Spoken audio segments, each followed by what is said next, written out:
What if it was possible to have local, fresh groceries delivered right to your door?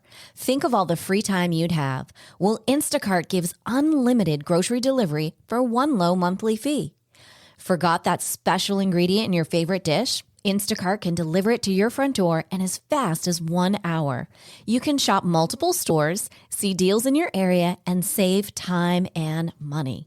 I've been using Instacart for over 3 years. I started using them in Arizona, and I'm using them here in Florida. I love the time-saving convenience. They pick the freshest products, and they keep my eggs safe too. To receive your first delivery free, follow the link in the show notes so that Instacart knows that we sent you and to help support the show. Instacart. Never step foot in a grocery store again.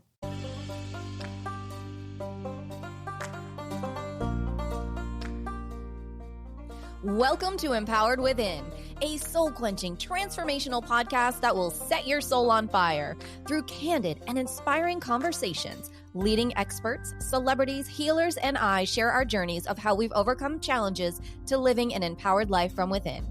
I'm your host, Jennifer Pilates. Welcome to another episode of Empowered Within.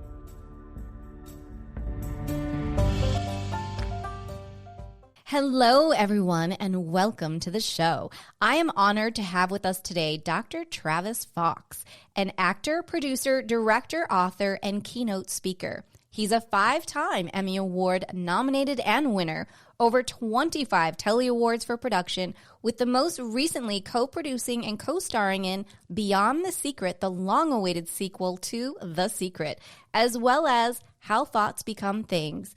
Dr. Travis has over 30 years of experience as a speaker teacher with over 14,000 hours on stage around the globe. Welcome to the show. Oh, thank you. As always, as I said before, every time I hear that intro, I'm like, are they talking about me? Is that me? That's you. Really? Oh, yes, that's my curtain call. Thanks for letting me be on the show. Yeah, thanks for coming. I want to know, how did it all begin for you? Did you wake up one day and go, I think I'm going to work on manifesting? No. I'm the proverbial hero's reluctant journey guy.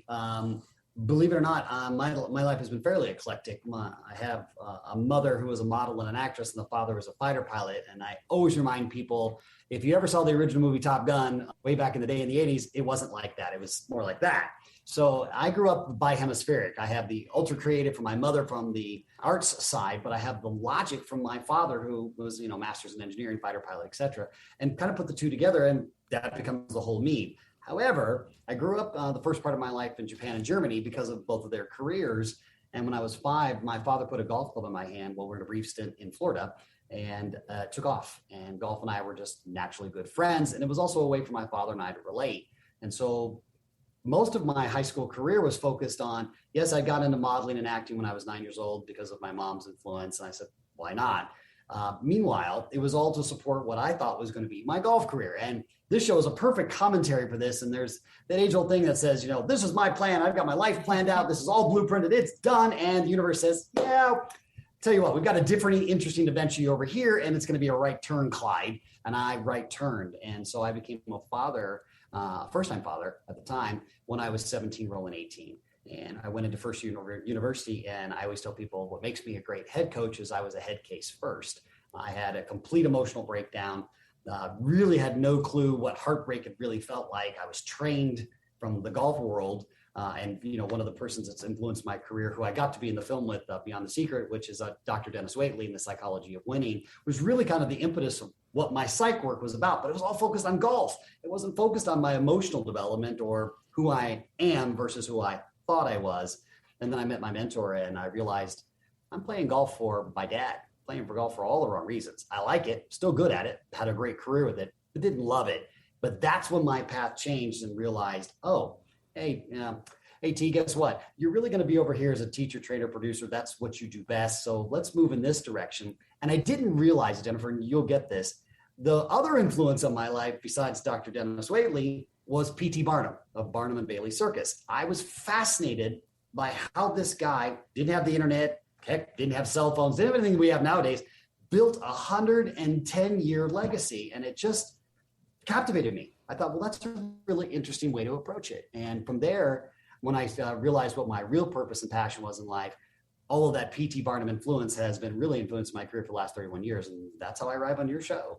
Wow, that is an incredible transformational story. Right. Wow. Okay, so are you still playing golf? We must ask. I do. Not only do I play golf, but I still coach over in Lower Utah, some of the golf teams. I work with some of the junior players and work with the junior teams. Obviously I don't charge them. I'm not interested in their money. I'm interested in, can we take these philosophies? Because my doctoral dissertation was actually written about golf, and it was written on the pain of spending 20 years of my life focused on this experience and the psychological and emotional structure of it, only to have it unravel. Now, people have this experience every day. It doesn't have to be in sports, but the lessons I learned from golf still apply to this day. And so I take to the kids, I say, not only can we're going to work in your game, but we're going to teach you how to manage your golf game, which is really masked way of managing themselves. And they become these life lessons. And it really has become this, for me, it's a passion work that I love to do to this day. And matter of fact, in late 2021, I'll be over at the Santa Barbara Celebrity Classic, which benefits junior golf. Because the whole concept to me is, if I had learned some of the things that I learned, credit given to Dr. Dennis Whaley, credit given to P.T. Barnum, and all the other great mentors I had during my teenage year. But if I had really learned who I was and how to address me and to address the trauma and to address the false beliefs and the self-hypnosis I was doing earlier, well, you know what? It could have been a different experience. Not that my experience has been bad, don't get me wrong, but it really became the impetus and driving force for what I've been doing for the last 30 years, is to help people go, wait a minute, the ultimate journey starts here, not here. And we've been taught in a very unique way, and you would know this as well. We've all been taught this thing that we really don't pay attention to called mind, body, spirit. But if you listen to the sequence of that, Jennifer, here's the problem. We rarely get past mind. It's our own trap doors. We set it up. So to ask mind to solve itself truly becomes a definition of insanity. And it became the backbone for all the work that I've done over the years, which is called the EC formula, the emotional compulsion formula, where it emotionally compels you. And then your body viscerally feels it. So now you're vibrating naturally from the emotion that you've created, because that's the start point. And your subconscious will automatically start to reorganize itself through neuroplasticity. And then bang, how you see the world, how you manifest into the world, how you experience the world changes automatically. And now we're not in this constant, paralysis by analysis in our wizard brain, trying to figure out the whole thing. And meanwhile, you wake up and you're 70 years old and go, I missed the whole ride. So that's really been the impetus for the work. And again, if I hadn't gone through the golf experience, those years, I would have never stumbled into it. But as people say, well, Travis, you've been in the self-transformation entrepreneurial world for 30 years. Yeah, but that wasn't my plan, but it was my plan. I just was self-hypnotized. So it's really become an impetus for me to get the educational system to shift, especially in America, to shift out of this, test taking for tax dollars as a way of measuring education. To me, I don't understand what, our kids are coming out. I'm a 3-time father and now grandfather. Congratulations. Thank you. Hopefully that makes me a gilf. We'll see. But I always say, it's funny, you come out highly educated, but life stupid. Well, then what's the point of going through all of this, 12 years of education plus former university and whatever your postgraduate work is going to be? What's the point?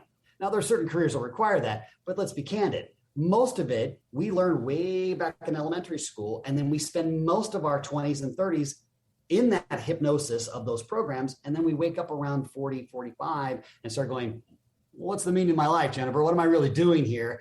People call that a midlife crisis. I call that a midlife opportunity. You call it whatever you want. Right. But I'm like, that pattern really needs to abate if humanity, especially now in today's times, is going to finally evolve, whether it's vibratory, emotionally, intellectually, or most importantly, collectively, when we finally realize, hey guys, I hate to be the bearer of bad news, but there are things out there that are far more powerful than this little thing up here. And we can always start with, how the world's changed over the last, call it 2 years for round, how something that it's infinitesimally small has affected every single human on this planet in nanoseconds compared to our time sequence. But that to me was the ultimate wake-up call of going, man, family, if we don't wake up soon, Mother Nature has a nice way of saying, you saw what I did to the dinosaurs. You better wise up, kids. Right. So to me, I look at it as a midlife opportunity. I love that. Opportunity, awakening. I think that's great. So for our listeners who might be like you and I, and we'll say in our 40s, and they're like, wow, that sounds like me. How does someone start if they're ready to have this opportunity, this awakening? Where do they start from?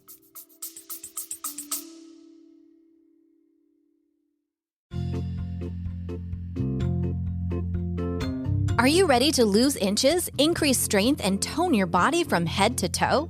Are you ready for a total body, mind, and spirit transformation? I am excited to announce that I am launching my exclusive 8-week Pilates Return to Life training program. This will give you an opportunity to have a total body, mind, and spirit transformation of health and wellness to a new lifestyle. Imagine in 7 days you will feel a difference, in 14 days you will see a difference, and in 8 weeks you will have your new Pilates body. So what do you say? Want to join me on the mat? Head over to jenniferpilates.com today. Space is limited. Use this special promo code EW and the word special, EW special, to receive $200 off while space is available. Head on over to jenniferpilates.com and I'll see you on the mat.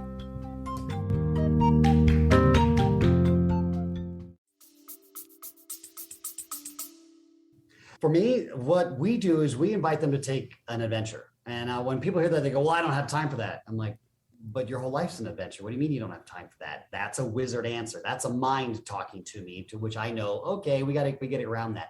The best way I advise people to start is, let me ask yourself this question. So all of your listeners, everybody listening to Jennifer's show right now, it's really straightforward. If you only had 30 days left to live, would you be doing any part of the life that you currently have right now at all? And if any part of your answer is no, then you honestly need to take a look at yourself and ask the toughest questions. How come I'm continuing to do this, and whom am I doing it for, i.e. me playing golf for my father as an example? And more importantly, if you only have 30 days left to live, what is the first emotion that comes up for you that you can grab onto and go, that feels like something I'm willing to explore. I may not understand how, and if you did, would you do it anyways? That's the adventure. But what's the feeling I want to feel? Because again, if you've ever been someone who's taken the journey, meaning the great journey, when they go beyond, you don't hear them talking about all the things that we value in today's society as success. It's always the top 3. It's family, travel, and I wish I'd explored all the things that I really wanted to explore, but I wasted too much time. Well, we know this cognitively, and yet we sit around and we say, no, we're awoke, we're awakened. No, you're not. Calm down. There's no such thing as awoken until we leave. It's an opportunity to continue to awaken. If you approach it from the adventure point of view, then that little kid in you that you stuffed down long time ago under the guise of being adult has been waiting for you all along. It doesn't have to be this big traumatic experience. You don't have to go through, sitting in Kumbaya if you want to. Those are polar extremes. Or how about we just ask ourselves a question? If I had 30 days left to live, would I be doing anything? If the answer is no, change right now. It's going to scare the bejesus out of you. I get it. But here's the thing that will help you right off the box. And that's something we teach over in the Quest is fear is just excitement without breathing. That's it. Identically, the emotions feel the same, but fear is this wizard mind. Excitement is you, the architect, your being, you, your soul, your chi, whatever words you want to put on it. I'm not here to tell you what to call it, but that part of you that really is the one taking the adventure in this thing we call a spacesuit called Travis or Jennifer in this particular case and the rest of the audience. And when you look at it from an adventure point of view, isn't that what we all really want? Because when we're sitting around the water cooler, we're gonna go, hey, Jennifer, I got this stock and I did this and I bought 40 houses and I'm dating all these guys or all these girls and I've done all this stuff and I bought all these cars. Yeah, that's the top level stuff that our egoic wizard mind wants to impress people with as a version of success. But if you really listen to the stories, they're the adventures. They're, hey, I caught this fish out in the middle of nowhere and we were all together. And it has nothing to do with material success. It has to do with the physical, emotional / experience. Those are the stories we tell. But we don't give ourselves enough stories because we're too busy making a living. I don't get making a living. I've never understood it. I've had money, I've lost money, I've had money, lost money. And yes, having money is better than not. I get it. But isn't that the adventure too? Because money's there. And now more than ever, as much as every government on this planet has been printing money like it's falling out of the sky, it's there. Relax. The question is, are you? Are you there?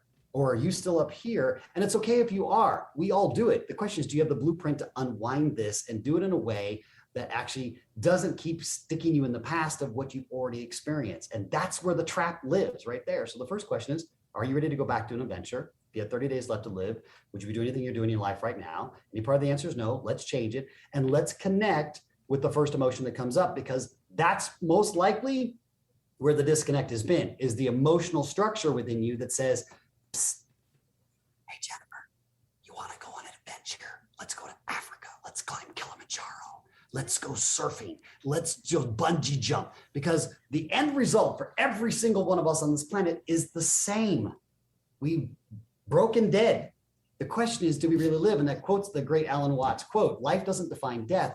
Death defines our life, because we're all going to face that. And I know that's a somber experience and we're talking about empowerment, but that is the empowerment. But we're so scared to look at it, and we do everything we can to stuff it down. Well, when we're stuffing those things down, well, no different than a big fishing net, it stuffs all the other emotions down. And next thing you know, we're a walking zombie, yet we're walking around thinking that we're educated, we're intelligent, we're awake, which is a clear sign, self-included, that we're egoically structuring this illusion called self-hypnosis. Mm-hmm. And we hypnotize ourselves to believe things we know we don't really believe in, and we know we really don't want, and we know we really don't want to do, but we do it anyways. And you guys think I'm nuts. I'm like, at least I know I'm nuts. I don't know if that's any better, but at least I know it. But the one element that I think makes manifesting work, and I talk about this immensely, all the teachers do, and we're adamant about it, is people talk about the law of abundance. Family, if I could be so bold, and I have a little bit of credibility to talk about this, it's not abundance as you're defining it here. Abundance in your brain is going to be wealth, success, the ability to travel when you want, freedom. And those are great, don't get me wrong. But the real law of abundance is fun, because no one needs to teach you how to have fun. You can never run out of it. It's on demand 24 hours a day, and it costs you zero but one thing, a choice. So when you start looking at it from a fun perspective, everything's fun. How can I make it fun even if it sucks? And there are things that suck, but you can make them fun, because if you can hypnotize yourself to do things every single day that you don't want to do, don't like to do, never wish you had to do, you can clearly do that when you put base plate of emotion of I'm going to have fun with this thing. And when you have fun, it's infectious. People go, I want to do that. Great. Now you don't have to sell, you don't have to pitch, you don't have to tell your value, you don't have to, give a one-time offer. Those are all great sales tactics. They're really fun, but let's cut the crap. If you're having fun, people will join you if that's what they want to experience. If they want to have fun, then you don't want to be around them anyways, because they don't want to have fun. It's really that simple. So shift your law of abundance from I'm manifesting wealth into the world, da, da, da, da, da, da. That's a mind thing. Remember, the universe could give us snot about money. That's a man-made creation.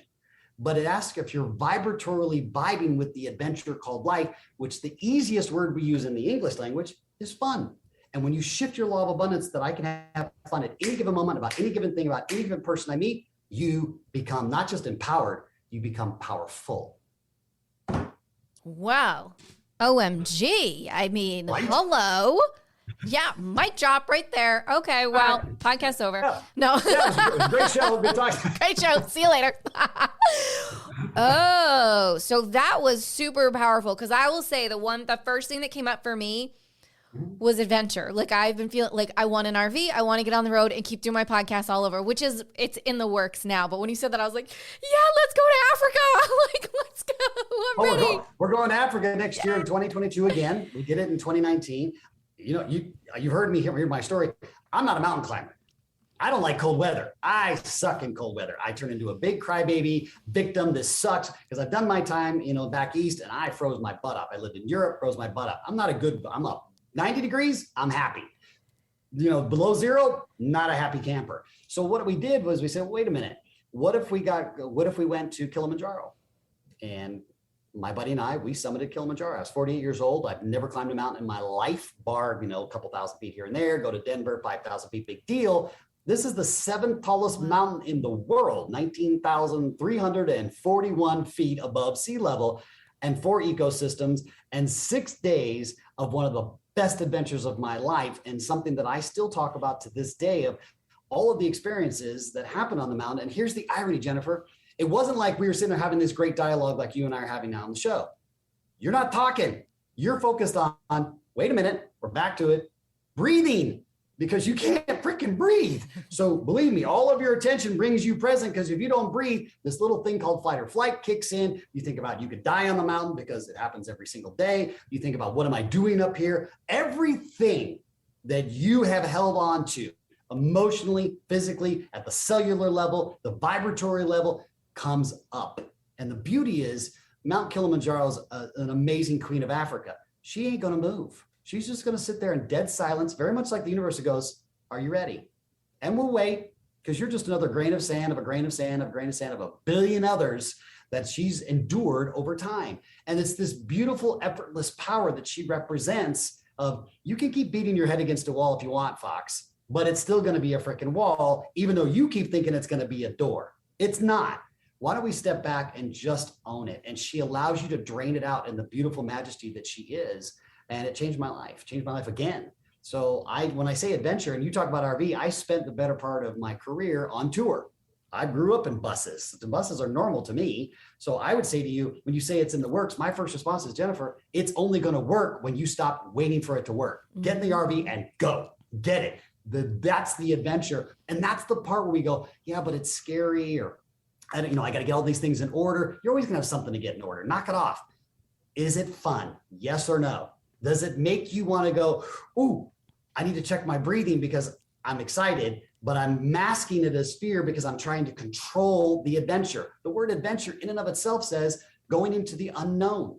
It is the proverbial hero's journey we're all on, and we're playing this out all the time. The question is, are you playing an adventure you want to play, or are you forcing yourself into the dark night of the soul where you continue to manifest and go over and over and battle yourself? And believe me, I'm a master at battling myself. It took me years, and I'm still on that journey. Don't be fooled. I tell people, look, if you think I'm awoke, you're dreaming. I have yet to meet an awoke person. I meet people who are on that path, but we all get awoken when we leave this planet, and that's part of our journey, but that's part of the adventure too. So when we shift our law of abundance to wealth, money, success, which you can see a lot of people still struggle with that, hence why we did the sequel to go, well, there's a couple things we need to tell you about that we didn't tell you about that you probably should know. But it's shifting to fun. When you shift the fun, no different than the show. I'm having a blast.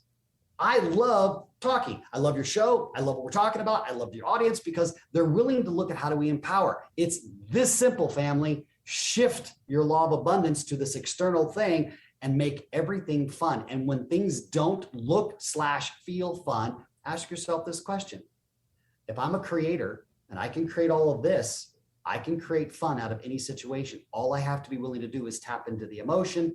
My body will naturally vibrate. You have billions of soldiers in your body that you call cells that will vibrate at the instant of a command. They're waiting. They're waiting. You will vibrate, send that out there. And next thing you know, your goggles that you call eyeballs will shift and you'll see the world completely different in a situation that 10 minutes ago sucked. That's it. That's the secret. Anything else is a really long-winded way to get there. I know I've taken many of those paths myself and beaten my head against the wall going, there's got to be the answer to the universe, Jennifer. I'm on the quest to figure it out. Well, here's the answer. Have fun.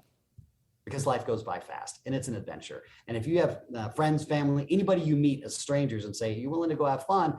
99% of the time, they'll say, yeah. The question is, are you willing to ask and are you willing to go yourself? And that's where we get stuck. And that's what the quest of my life is about, is to go, hey, here's a blueprint in a very fun way, an adventure format with myself, my partners, all fellow teachers, all respective in our realms, going, what if we took this as an adventure form? What if we made entrepreneurialism fun? What if we made the self-awareness fun? What if we made parenting fun? What if we made our own body fun? What if we did that? Because nobody's really ever done it. And here we are. Right. That's amazing. I love this concept. I love it. Bringing it back to the sequel that you did to The Secret, which I mean, I think I wrote the entire movie out in a notebook. Thank you. And then I was like, okay, I got to go back and watch it again. I just love it, right? The knowledge, the information. And it's, again, just like you're saying, so simple. And I always felt years ago, we won't age ourselves. When The Secret first came out, I always felt, I was doing everything. I mean, I've been like you on this journey of believing and knowing there's always something more, but I knew something was missing from The Secret. I knew somebody held out on me. Well, you share with us what the secret to The Secret is.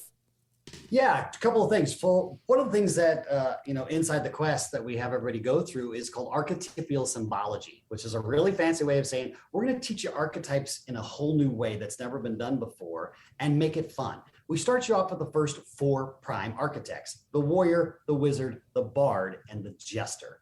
And when you see how these play out and how you're playing out, 2 things occur immediately, and it changes instantaneously how you see the world. 1, you see how you're showing up.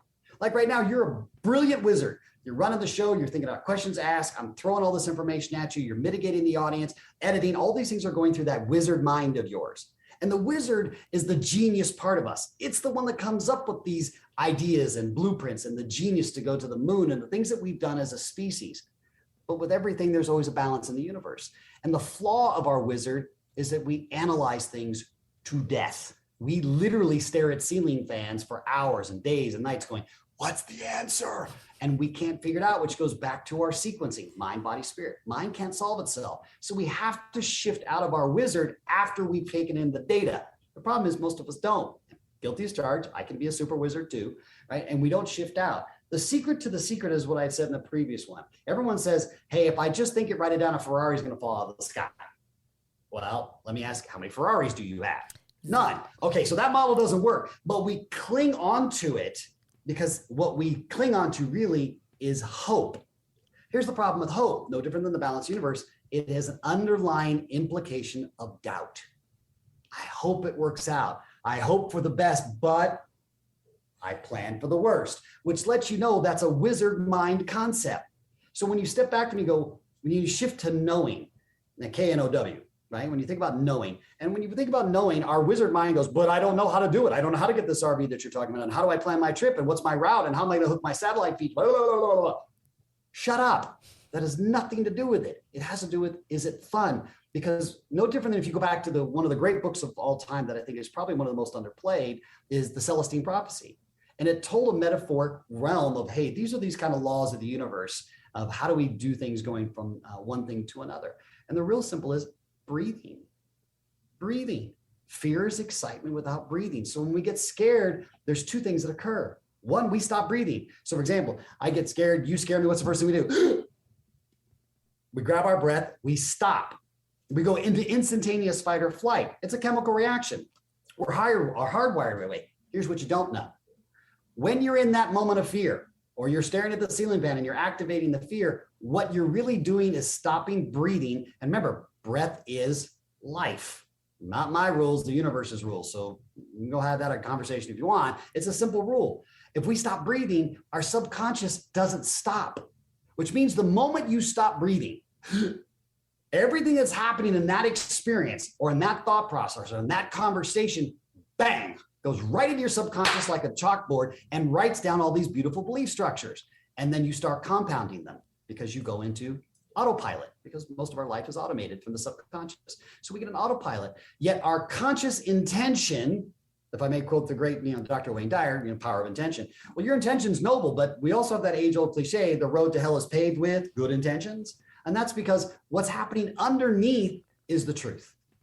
And we're so scared to look at it because we've been told if we go down here, I'm gonna have to relive my pain. I'm gonna have to go to deep therapy. I'm gonna have to go, sing Kumbaya naked dancing in the rain on a beach, although those are fun, but it doesn't have to be that way. Transformation is what makes you the creator. It is exactly your divinity manifested. To transform yourself to anything. You can transform yourself from a snail to a CEO. You can transform yourself from I'm not famous to I'm famous. We do it every single day here now on social media through the power of the internet. The question is, do you really want it? And is it based on the adventure of fun? That's the secret. Otherwise, you will spend your lifetime lamenting, looking from things to think, and you will find yourself what I call the biggest drug addiction of all time. You can take all the concept of big pharma, you can take it out of non-regulated drug use, you can take it out to shamanic journey. Those are all great experiences and they have their things as well. But the number one addiction of humanity is the search.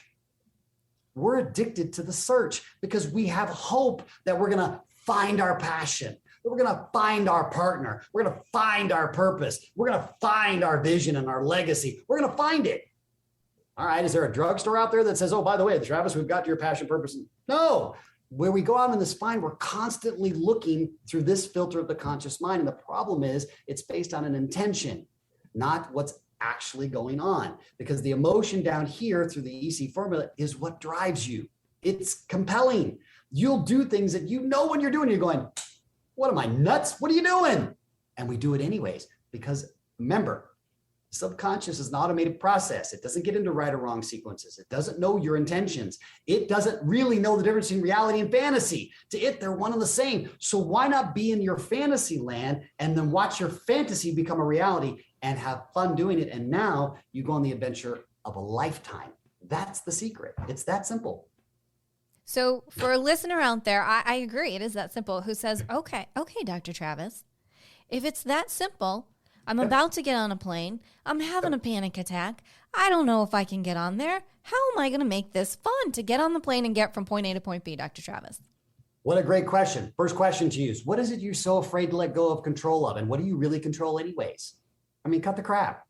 That's the wizard answer. As soon as I hear the wizard brain, I go, hey, wizard, how about we shift into jester mode? And people think jester means clown or jokester. Nothing could be further from the truth. Jesters are the ones that know how to be.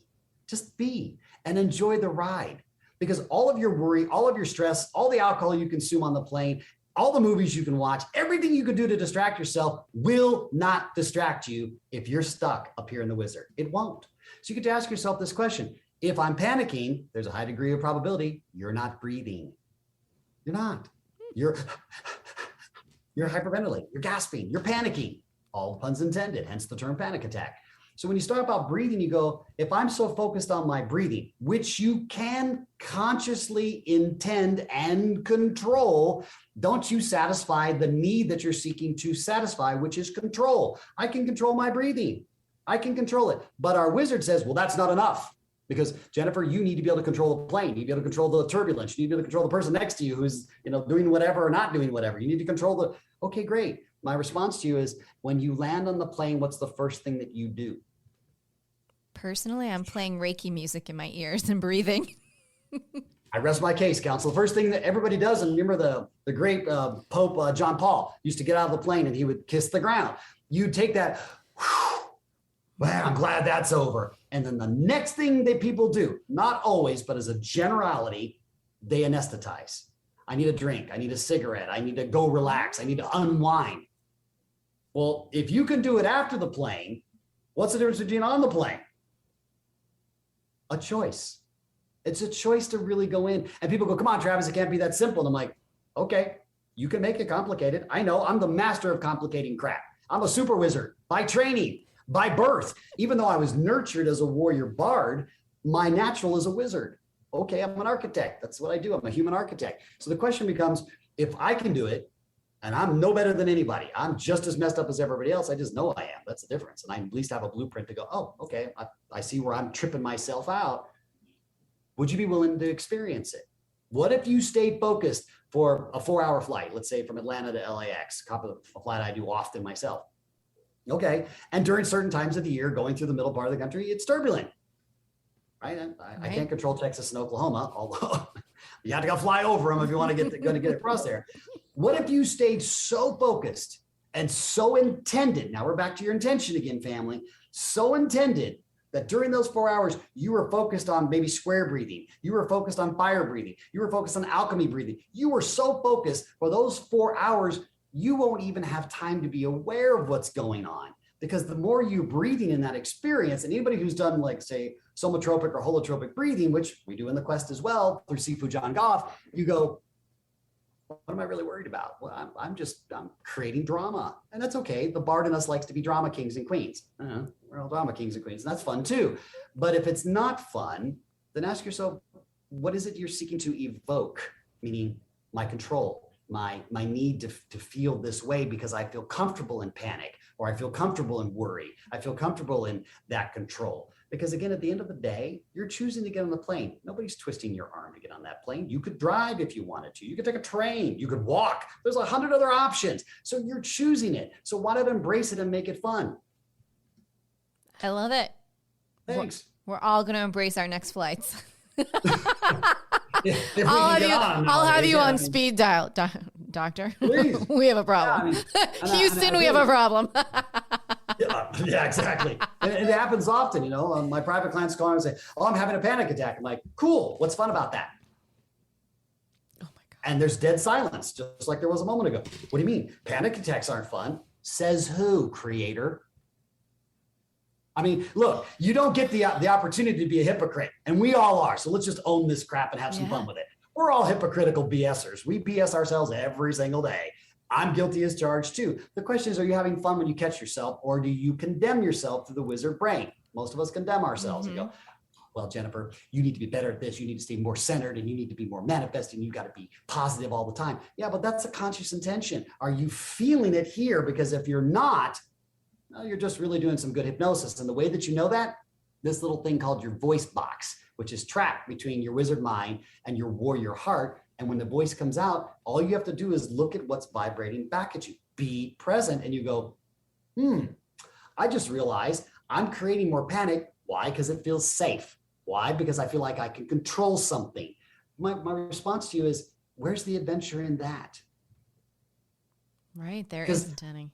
There isn't. And one of the greatest lessons I learned, it took me 48 years to learn it. So family, please learn a lot faster than I did, was at Kilimanjaro. And right when you go to summit, you're at base camp at 15,000, you start climbing at midnight. Now you just got there. You only have about 3 hours sleep, and it's freaking cold. At least, for me, it was 0. So that's cold for me. And it got colder at the top. But that next climb is almost a 3,000 vertical. So you start at midnight. It's a 7-hour climb. And I asked the one guy that came with us in our party, I said, I'm just really curious. Why didn't you tell me what we were up against? Why didn't you say, hey guys, this is going to be a vertical climb. It's going to test everything you've got. And the answer was the most brilliant, simple answer I'd ever heard. And he'd summited over 200 times. So, okay, you're the master of that. I'm not. He said, Travis, if I told you and showed you what you had to climb, you wouldn't do it. He's right, because it's not an adventure. All you see is vertical climb. It's getting colder. I don't want to go up to the top because it turns, ice, and you get crosswinds and et cetera, which is what summits do. So your brain goes, are you nuts? What are you doing, Fox? You're an ocean kid. You have no business being up here. But in the masking of the darkness, puns intended, right? The masking of our darkness, the truth is revealed. And I don't mean the hidden secrets, because we're all keep secrets. And I don't know why we do. I was guilty of it for my first 20 years, right? Trying to be Dr. Fox, the perfect guy on television, had all the answers. I don't have all the freaking answers. I don't know. I'm making crap up too. I don't know. I'm repeating what they taught me. I had to go on my own adventure to finally go, well, who is Travis without all the doctoring? Who is Travis without all the awards and all these other things? Who is this man? Because this mountain's not going to move. It's not going to move. It'll let you die. Fine. If that's your choice, so be it. If you choose to live, so be it. But you get to choose. So when you look at things and go, like your RV, well, I'm working on it. We both know right now you have enough power, enough chops, you have enough charm, you have enough everything in you to go, I'm doing this now. I don't know how it's all going to work out, but that's the adventure of it. And your audience, we get to go with you. Right. I'm in. Let's do it. Let's meet somewhere in the middle of nowhere, park side by our RVs and broadcast. Because why not? Every day that we're not living in our fun experience, in our adventure, we don't get back. And that's what Kilimanjaro taught me was, hey, look, if you don't breathe up there at 19,000 feet, you die. There's no one's going to save you. There's no helicopter. There's no 911. There's no cell service. There's nothing. There's the mountain, the ice, and you. And you get to really determine, am I going to breathe life into myself and the creator that you are? Because that's what creation really is. Pick any theological religion. Every one of them starts with the same thing. God breathed life into. Hey, if it works for the big guy upstairs, maybe we ought to just follow the path and stop trying to reinvent the dang wheel, because we haven't invented the frickin' wheel. Breathe. But breathing, we so hypnotize ourselves to believe, and I'm guilty of it too. I did it for 20 years. I had new breath work, been involved in it, but really never dove into the fun of it. I thought, that breath work is, why am I doing that? Oh, I just want to get warm. No. You're breathing life into you. And when you breathe life into you, that which you have buried will come up. And it doesn't have to be traumatic. You don't have to go through this deep, dark experience, although you might. But you can make that fun too. Go, cool, I'm finally breathing that out so that I can be me. Because the number one addiction to the search is that the search is trying to drive you to be a better Jennifer. Better than what? Better than whom? You're amazing. You're unique. You're already the original. You created this experience and you would call Jennifer in this body. And whatever your belief structure is, whether you do it again or you're one and done, that's up to you guys to choose your belief structure. But the bottom line is you're freaking here. You're already a creator, but we don't want to own the stuff that we create that we don't want. We only want to own the creations that we want because it sounds cool at cocktail parties and on social media. Hey, look at I'm a Jennifer show. I created the show. No, I didn't. You could have said no. I said, hey, I'd love the opportunity. I think it'll be a great fun. You said yes, and here we are. So it took both of us to co-create this experience of your show of Empowered Within. So when you look at that and people go, wow, well, come on, Travis, that's simple. Isn't everything? Isn't everything? It should. We make it complex up here in this wizard brain called education. Yet our intelligence came with you already. And you know that somewhere inside you. And I don't need to teach you how to have fun. I don't need to teach you that experience. And anybody who tells you they need to teach you how to just flat out lie. They don't need to teach you that. You got it in spades. We all do. The question is, are you activating it? And that starts with a breath to go, I just realized I'm putting myself in fear. Fear is excitement without breathing. Fear is excitement. How can I make this fun? Now take that wizard brain of yours and blueprint a map of fun. And fun can be something just a slight shift. It could be shifting from a pen to a crayon. It could be, hey, you know what? We're not going to sign out on the desk. We'll sign the contract on the floor. Hey, you know what? We're going to take all our suits off. We're all going to do this in bathing suits. We're going to sign the contract at the beach, because that's what you'll remember when you tell the story of your journey, because every journey starts with that fun moment where we're going to go on this adventure. But life's an adventure. So make it fun. And yeah, there are days that aren't going to be fun. I get that, but you can make them fun. Right. You make them fun. We can. You choose. You're the creator. So you get to own it 24/7 or don't. Your choice. But there's no victim. Can't be a victim here, right? That's a psych construct. Right. Right. I love this. So sorry, I went on a little run there. Apologize, family. This is Jennifer's show. I just kind of want to run. Apologize. No. You weave right in and out of everything that we wanted to talk about. You talk about something, and I love this terminology that you use, beautiful darkness. Yeah. And when I heard you use that terminology, it shifted something in me from hearing shadow work or your demons or the this or the that. And I know people get like, people start talking about shadow work and they're like, whoa, maybe not today. But you talk about beautiful darkness. Yeah. And I really want you to share that, because literally when I heard you speak in those two words, you changed so much that I wasn't even aware of was going to be changing. Yeah, beautiful darkness came, my partner and CEO, when we started really looking at shadow work. I've done a lot of shadow work myself, and I always tell people, like, I'm a terrible drinker, but if you want to go on psychedelic journey, shamanic journey, I'm in, right? And it's not because that's an escape. It's sometimes I need this thing to stop talking so I can listen. And sometimes I get so lost in my head that helped me just listen. Now, I don't do it every day, clearly. It's very powerful medicine, and it should be guided by a true shaman.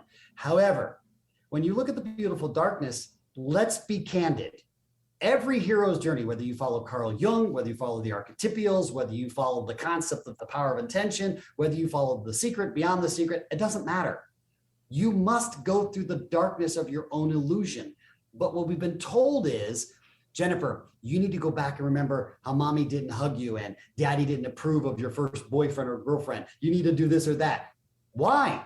That's not what shadow work is. Shadow work is owning the part of you. The darkness and the light are symbiotic in synchronicity. They require each other. But we're so busy going, I need to be light. Let me solve this for you, family, if I may be so bold.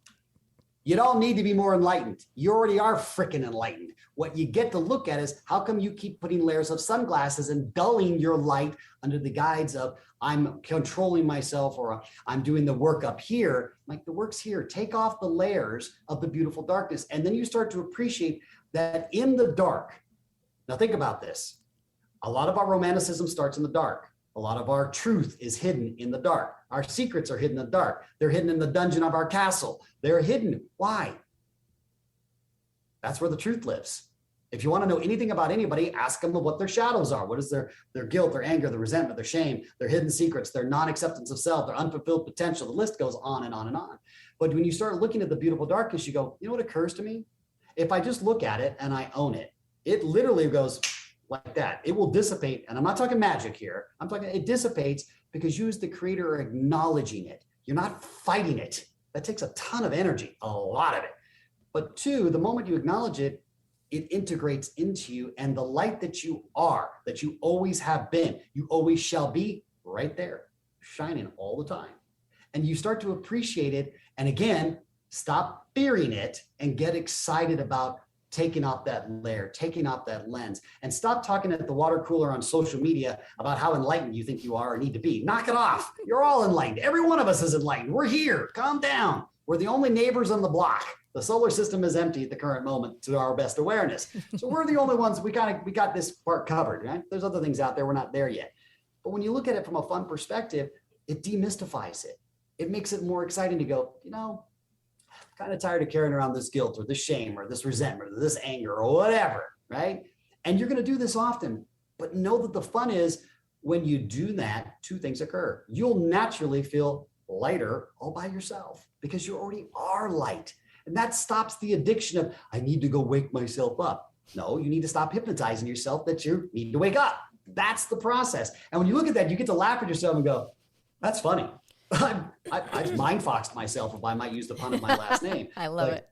Yeah, I mind-foxed myself. I'm like, well, if I can mind-fox myself into that illusion, doesn't it stand to reason, stand to proof, stand to the laws of the universe, however you want to define it, that you can create it this way?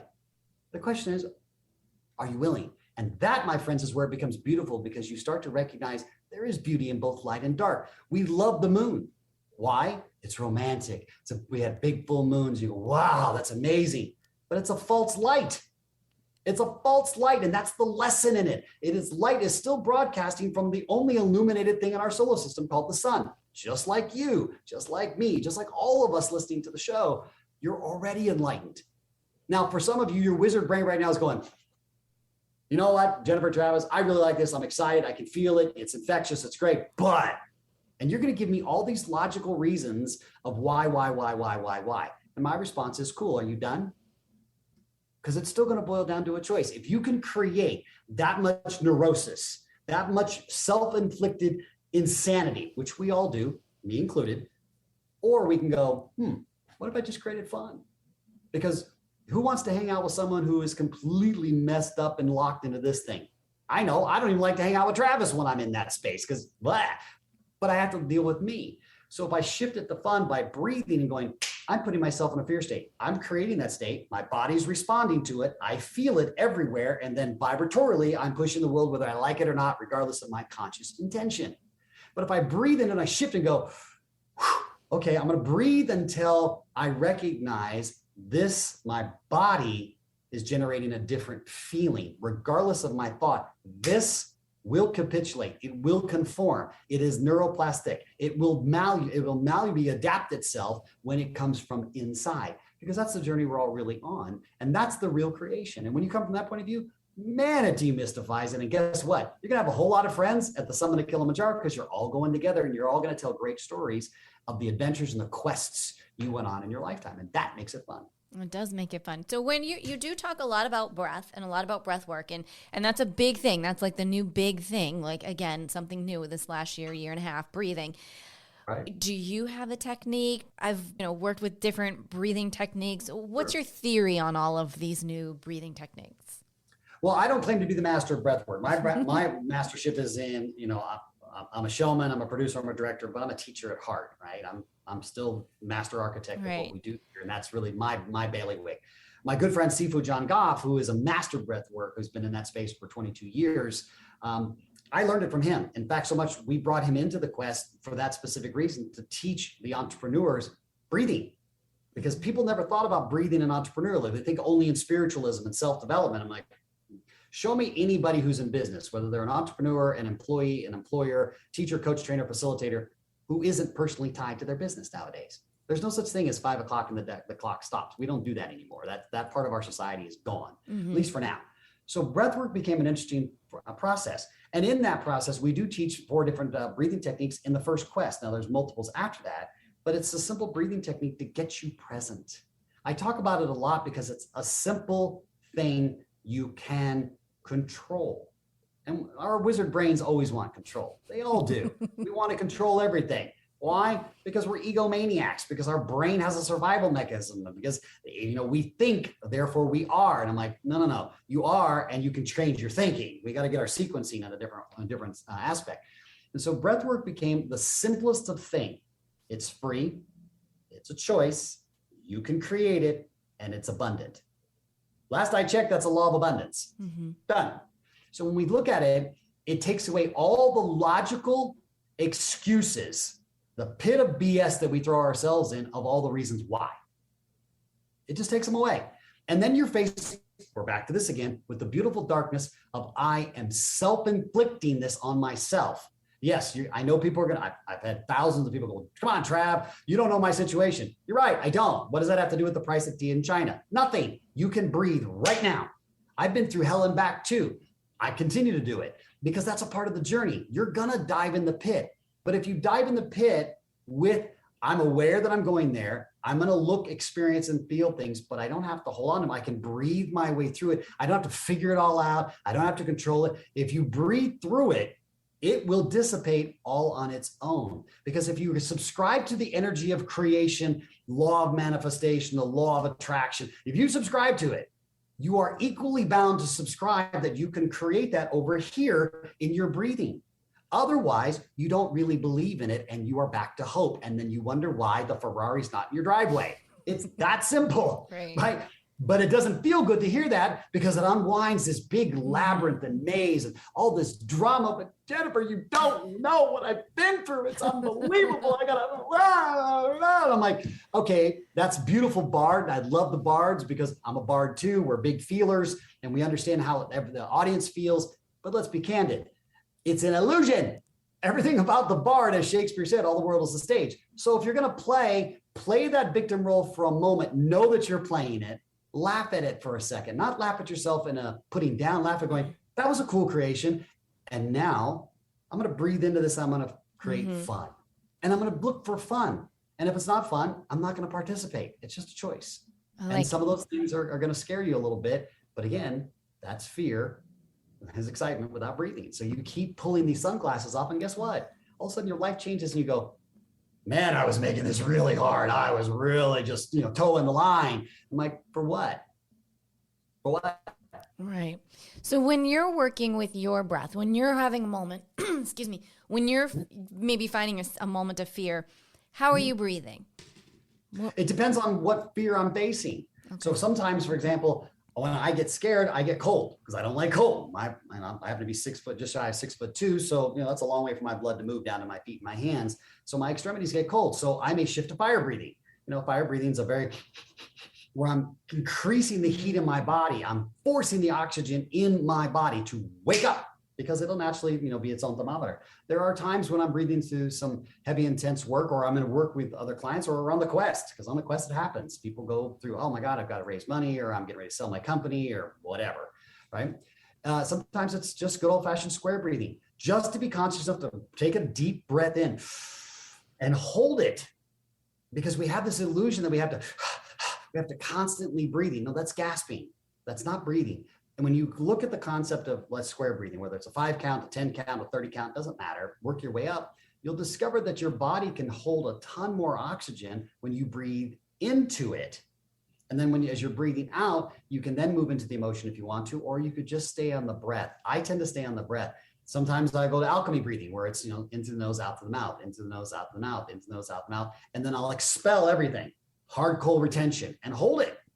And then I get to watch this little thing called fight or flight. It goes, Jennifer, you're holding your breath for 10 seconds and you have no air in your lungs. You're going to die. No, you're not. Not even going to come close. You're awake. You're finding out you can live without oxygen and not gasping for air every 30 seconds or every 3 seconds that you normally do in your need of importance to get things out or whatever.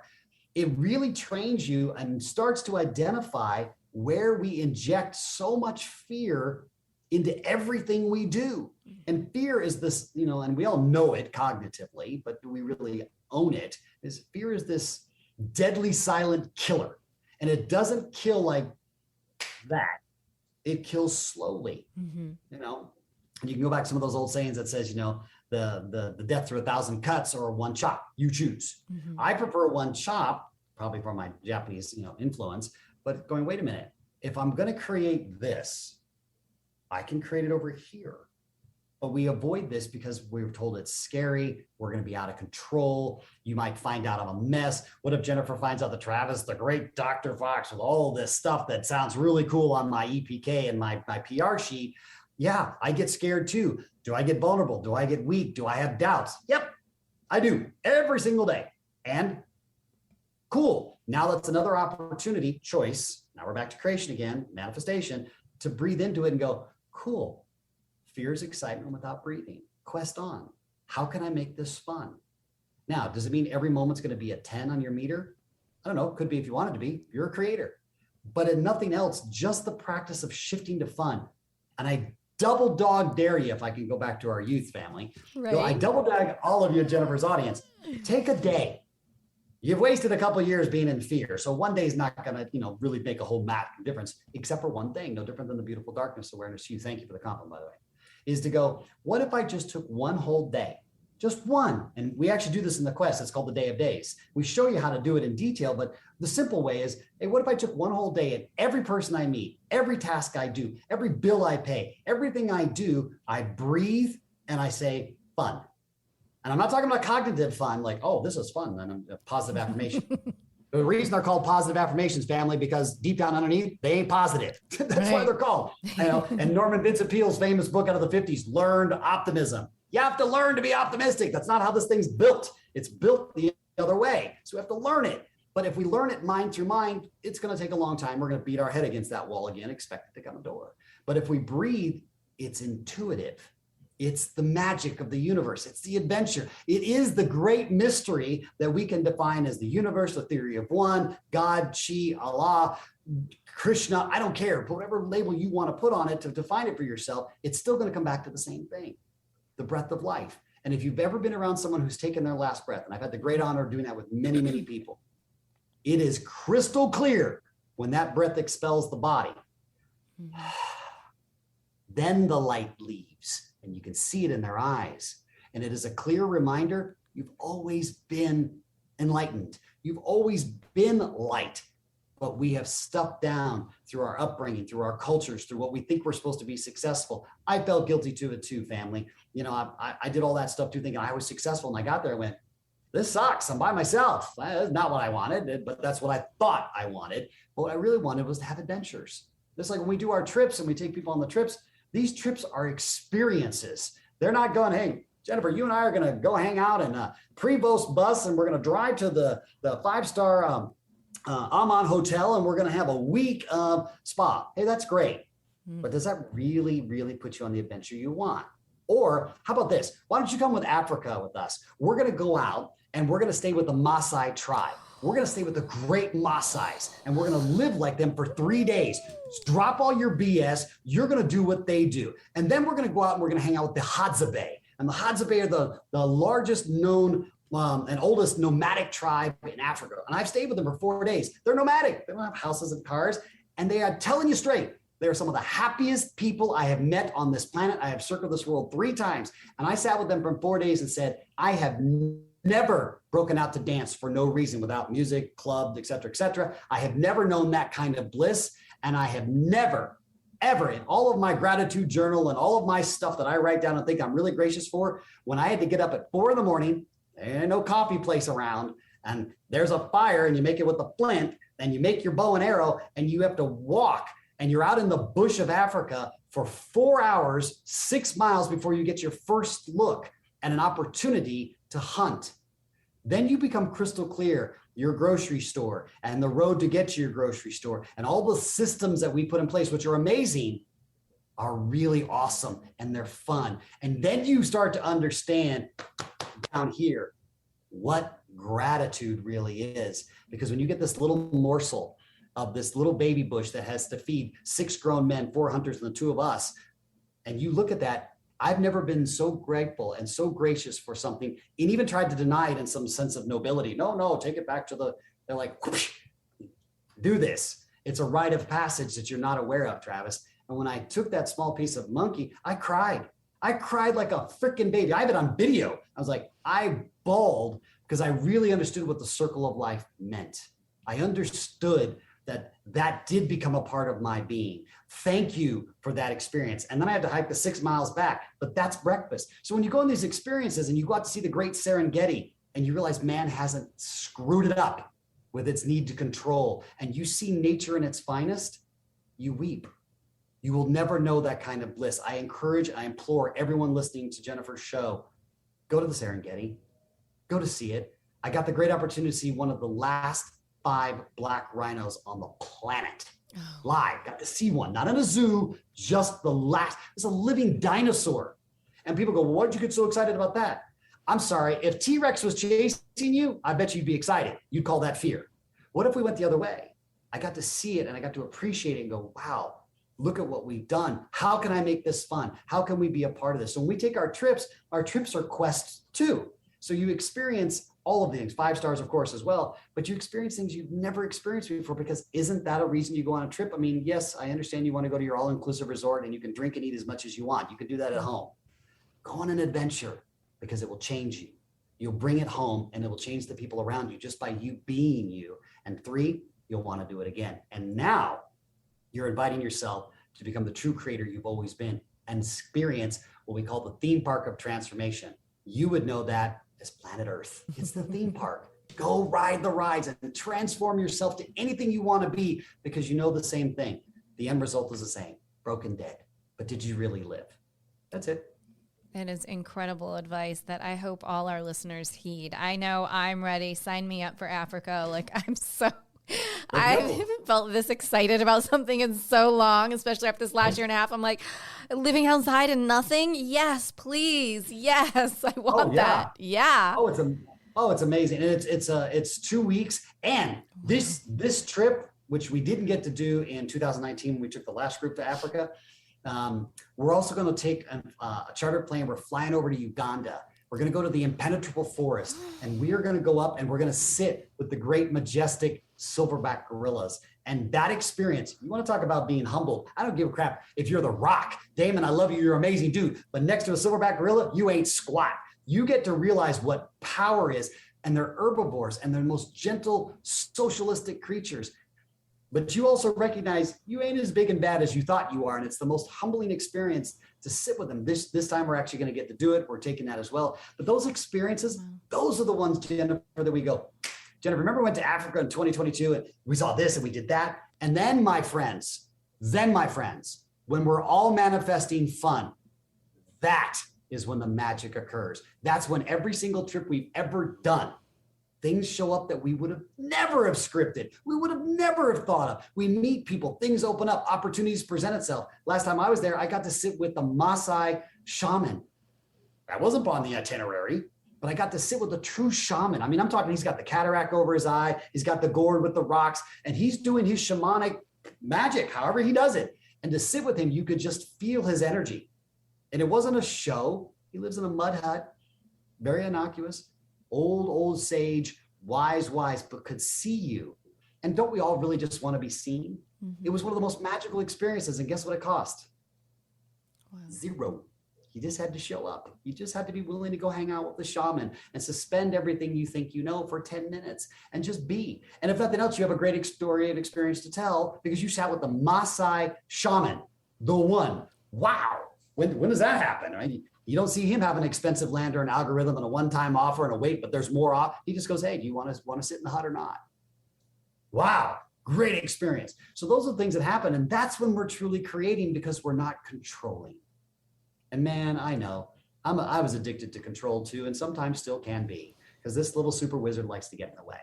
Mm-hmm. I recognize a wizard when I see one, Miss Jennifer. And it's not a disparaging comment. Right. It's how we show up. But in our business, we learn in a fun way, oh, that's the wizard, that's a warrior, that's a bard, that's a jester. And here's the secret to the secret. And I'll conclude this little dissertation right here with this comment. Everybody wants to like attracts like. Great. Well, if you don't like yourself underneath, that might be a challenge. We'll start with that. But let's assume that you do. Like attracts like. But like doesn't learn from like.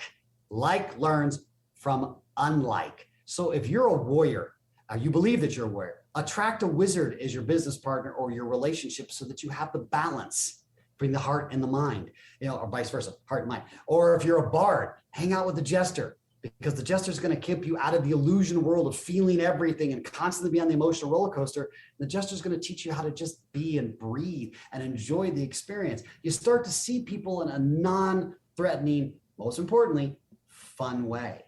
And you see how you show up, you see how they're showing up. And now it's about finding your missing pieces. And that's what we really do. We're a human puzzle company. hey, find your missing pieces. And when you find them, it's not that you didn't have it, it's that they unlock it in you when you go engage with the unlike. Because unlike, the difference is where we learn. We go, once we think it's different, that's when you realize we're not.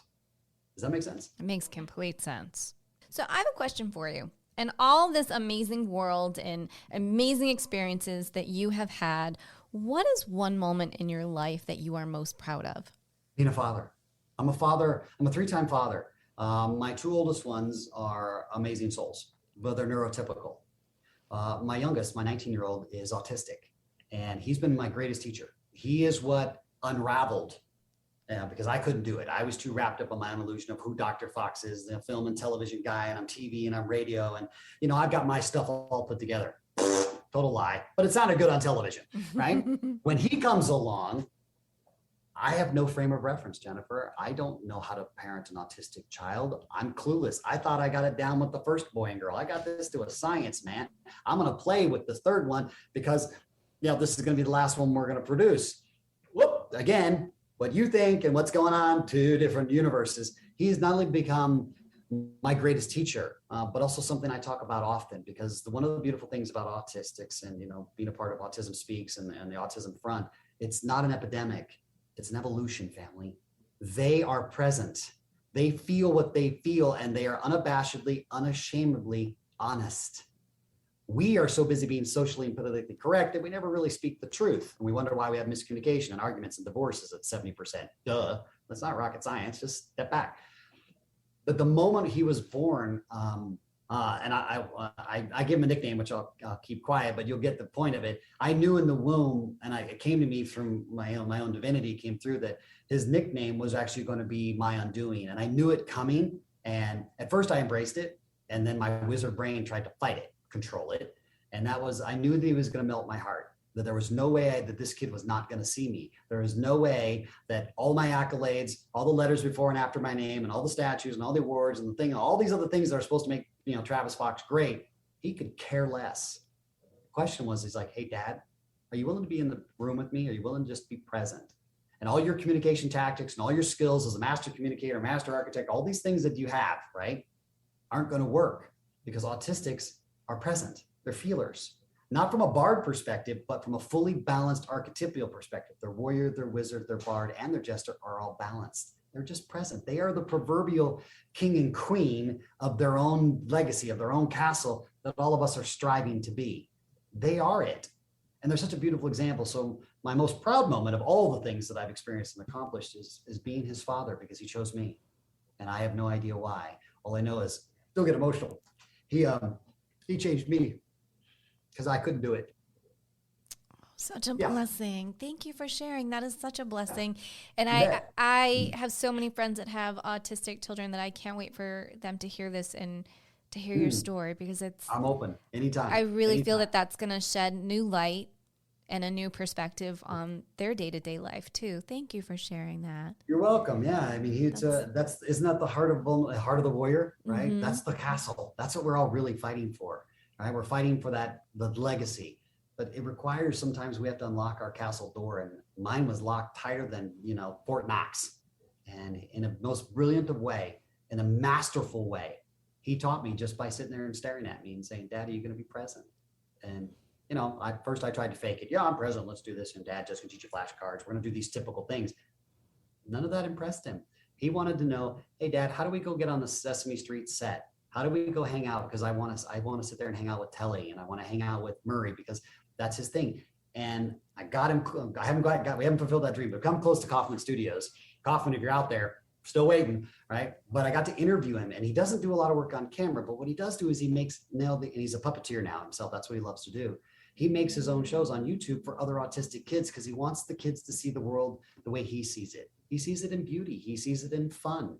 And as much as I was teaching and preaching fun for my early part of my career, I wasn't being fun. And that was what he came in and said, hey, Dad, you don't mind if I reflect this for you? Not in a condemning way, not in a judging way, not you're not good enough, Dad. Just, this is what I'm really interested in. Isn't that what's really important? And we all know that intuitively, but we're so good at talking ourselves out of it. I got a job, I got to provide, and blah, blah, blah, blah, blah, blah, blah, blah. I'm guilty of it too. Don't be fooled. I'm probably the card carrying member of that one for sure. But when you stopped and looked at it, and I'll kind of conclude this with a story that I think will surmise it for every parent, especially in these times. I believe the number one epidemic coming next is the mental health of our kids. And I got the great opportunity to meet and hang with Michael Phelps and his wife about mental health. And we were talking about this. And I said, this is really kind of the thing coming with our schools and what's going on. We've never seen anything like this before. We have no frame of reference. We've never had a global pandemic like this in known history that we're aware of. And I remember when Corey was 7, we're in Atlanta, Georgia, and it was fall, which to me is weird because I grew up on the West Coast. So what's fall? What are these leaf things, right? So what are these? I've heard about them. I've read about them in books. What is this thing? And most kids, there's a pile of leaves. They jump in. Okay, great. Not Corey. Corey sat there and stared at it for 5 minutes, and I just got the opportunity to observe him. And I sat back and watched him like, okay, Fox, stay out of it. He's up to something. Let's just watch. You don't need to control it or tell him how to play. Just let him do it. Stop controlling everything. And I watched him, and he grabbed these 2 leaves and he stared at them. And he said, I saw his head move, like he was just really examining them. And of course, my wizard brain's like, what the hell's that interesting? They're freaking leaves, bro. What are you doing? Control. Shut up, Travis. He sat there and stared at him, and all of a sudden he just slowly started to crunch them and was like this and was uber fascinated. And then, as autistics tend to do, he did what's called modulation. He started flapping his hands because he was so excited. He was so blissful that he literally could not contain it. And I watched him do this for about 20 minutes, just leaf after leaf after leaf. I started bawling, very much like I did a moment ago. I realized at that moment that I had never, in anything I'd ever done or experienced in my life, had ever known bliss. And he taught it to me without ever saying a word. And it has affected me forever. So I say to all of you parents, autistic or neurotypical, doesn't matter. Often our kids are giving us lessons, but we're so busy trying to teach them that we forgot we used to be kids until we thought we were adults. Check in with your kid, drop down to their eye level, make contact with them, because the lesson you're seeking to manifest into your life is probably sitting right in front of you. Mm-hmm. That's a beautiful share. Thank you for that. Yes. I love that. Well, I hope that you get to have more time with leaves in the future and enjoy fall more. I do now, actually. I'm a big dork. I'm a big goof now. I get to do all the things I do in film and television, and those are fun. But at the end of the day, I'm a big dork. I'm like, I don't know. I'm a goofball. I laugh at myself. I trip over things.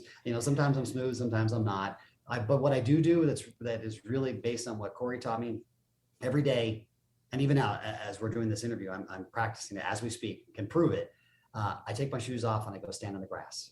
I just stand there and I just feel the grass for just 5-10 minutes, just to remind myself at the end of the day, that's the easiest way to connect. And then I breathe. Mm-hmm. And I do that. And that lesson was taught from that leaf experience I shared. He's 19 now, but still to this day, he'll go out and do the same thing with leaves. Only now I go do it with him. I don't question it. I don't jump. I jump in, let's have fun. If this is what we're going to do. That's what we're going to do, because why not? It's fun. And that lesson has affected me, and God willing, thousands of people, because I've told that story many, many times, but it's something that has truly transitioned parenting, at least from my point of view, of, the old do as I say, not as I do. Mm-hmm. Really come. How about this? How about I just do it with you? Because I'm still making crap up too, because there's no guidebook to parenting. Just be present. That's the only one that comes with the child. Just be present with them. Yeah. And that's been my greatest teacher, my most proud moment. Thank you for asking. What an incredible moment to share. Thank you. Well, I have one other question for you. We're coming to that time in the show, and there's this one question. Are you ready? Sure. Yep, go. What is one thing that no one knows about Travis? Wow.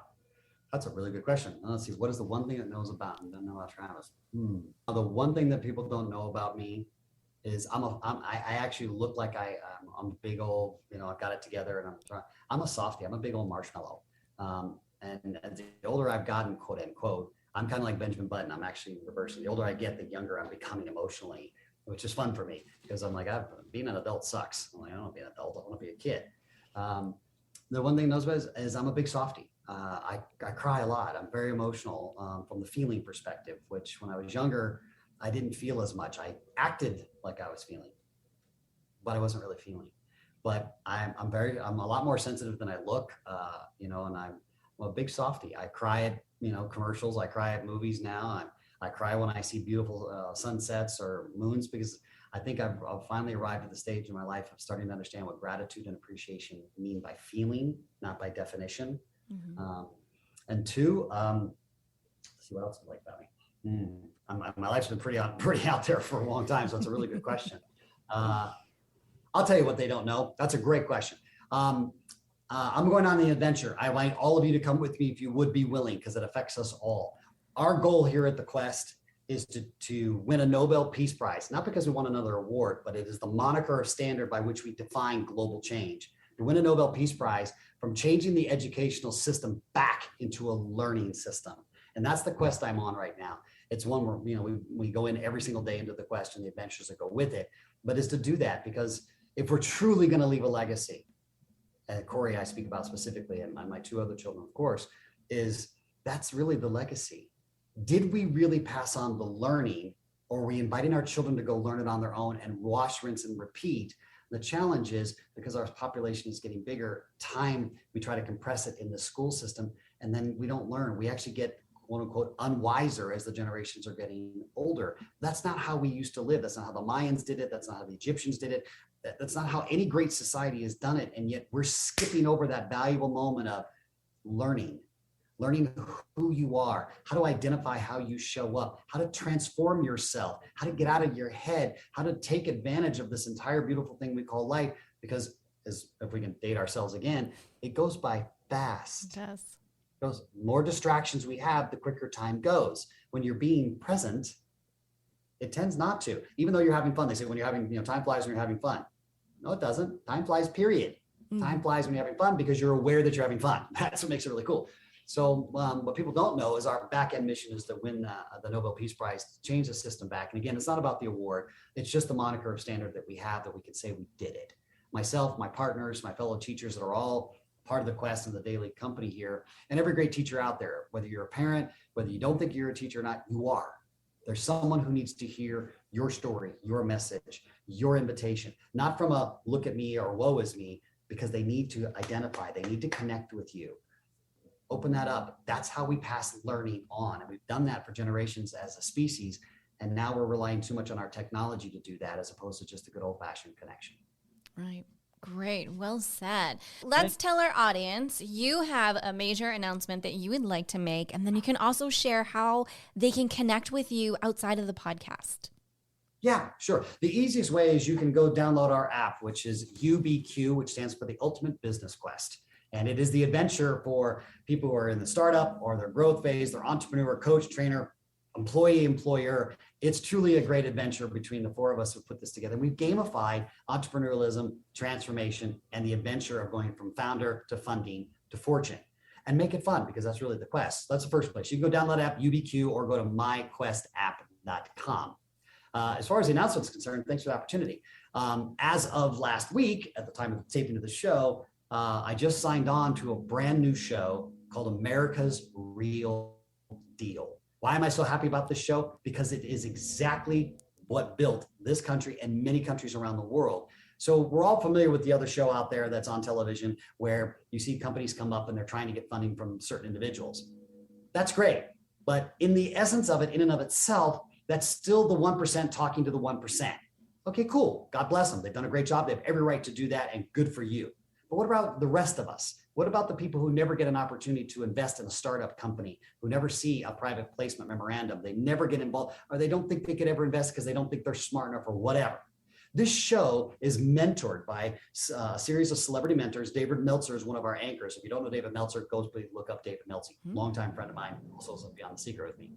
And the celebrity mentors mentor these companies so that they can come present to you, the audience. The entire show is for you, the audience, to invest in these companies. The celebrity judges don't invest.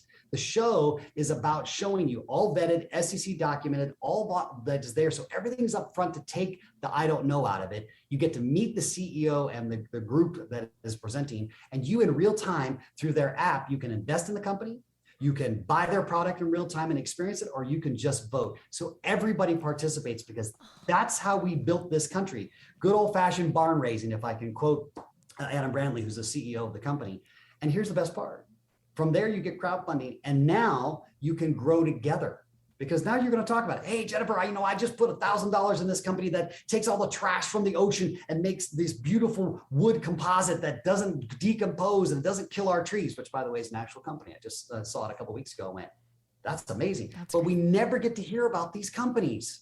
And we never get to meet the CEOs and the founders and the executives, but we get to do this in a fun way. You have celebrity mentors that have done this time and time and time again, who their only vested interest is to see the success of the company and the audience. Because if we don't start growing together, we've already proved we can grow apart. We've done that as a species and we suck at it. We end up in war, we end up in conflict, and we end up in competition.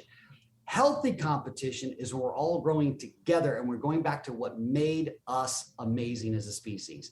Find a need, fill it, let everybody participate in, and we all go together, because nobody wants to be at the top by yourself. It sucks. I've been there. We want to be there together, because that's how you pass the legacy on. So I got signed on. I'm the host of season 1 for the America's Real Deal. I'm so grateful for the opportunity. And it now takes, what we do is everybody who gets to go through the quest, the app I just talked about, then sets you up to be an opportunity to come and apply to be on the show and get your company funded by the people without being public, all blooded through the SEC.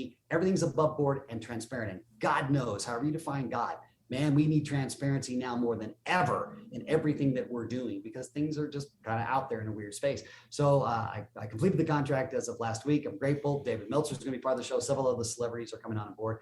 And you, the audience, it's about you. Finally, it's truly about not just your vote, but your participation, because now it's an opportunity. So that was my great announcement. Thanks you're the first podcast I've got to announce it on, by the way. So you have that dubious honor, if I may be so old, to say, the Empower Within, this is empowering us within in the United States and in the country itself and in the world, because anybody can invest, because all you need is a phone. Right. Watch, bang, and you're in. And it can be from $100 to $5 million, depending on your investment strategy. But you get to invest in these companies, and that creativity is what we need. And that is when we go on an adventure, because now we get to participate. And when you're a part of something bigger than yourself, you'll talk about it all day long. And guess what? Growth begets revenue, revenue begets profit. And now there's enough for everybody, because there always has been and there always will be. Now we're just going to spread it among the people. Well, first and foremost, congratulations. I'm so excited for you. This sounds amazing. I love this sense of community, bringing us all together. This is what we need so desperately right now. Oh my goodness. This is an answer to so many different prayers. What an incredible opportunity and show. And I couldn't think of anyone better to host it than you. I think this. Yeah, I'm having fun. I was super excited when they said, hey, Travis, because originally they invited me to just be a guest. And then all of a sudden, Adam and Rasha, who are the president and the CEO, said, would you be willing to host the show? I said, no, I want to host the show. I've waited my whole career for a show that ties in everything we do at the Ultimate Business Quest and get to real funding of the people. Not just, and those institutions are great. Don't get me wrong. There's no disrespect, but the people, which is where the masses are, and then let that company be based on growth and revenue, and we're all growing it together. Oh man, I'm in. Sign me up. I'm on the adventure. Let's go. Whatever it takes, I'm in. And now we're in pre-production right now. We're supposed to go into production here in about 30 to 45 days, subject to the executive producer, of course, because that's the boss. And I'm excited because I get to meet all these new creative entrepreneurs and companies and talk to the celebrity judges, and most importantly, the people. You have the opportunity to invest $100, $1,000, whatever, that you never would have got a shot at before. And man, now more than ever, that's community. That's an old-fashioned barn raising. We're going to go help build this barn. We're going to be a part of it. I put that 2x4 up. Jennifer put that roof up over there. Put that window in. And you feel a part of it. And make a couple of bucks while you're at it, wash, rinse, and repeat. And now all of a sudden we've got a movement, and that becomes fun. So thank you. But I'm so grateful that I got to announce it, and thanks for letting me announce it here, because you're the first one. So I will always be, I'll hold that dear to my heart to go.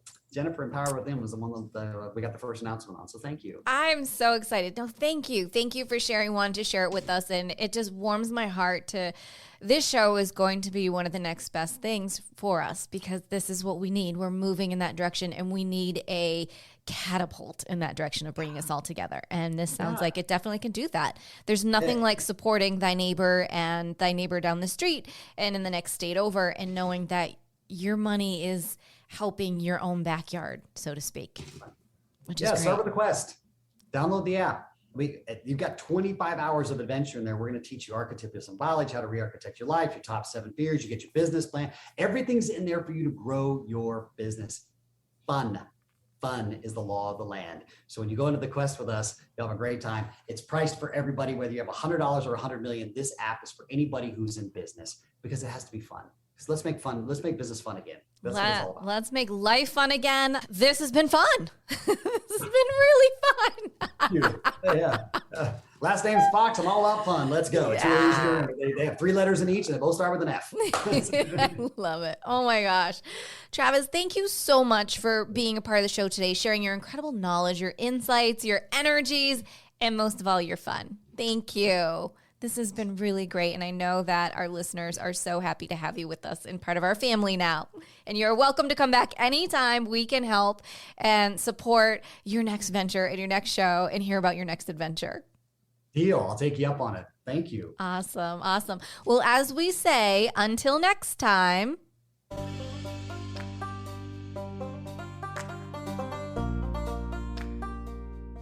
Thank you so much for tuning in to another episode. Please remember to rate, review, and subscribe to Empowered Within with Jennifer Pilates.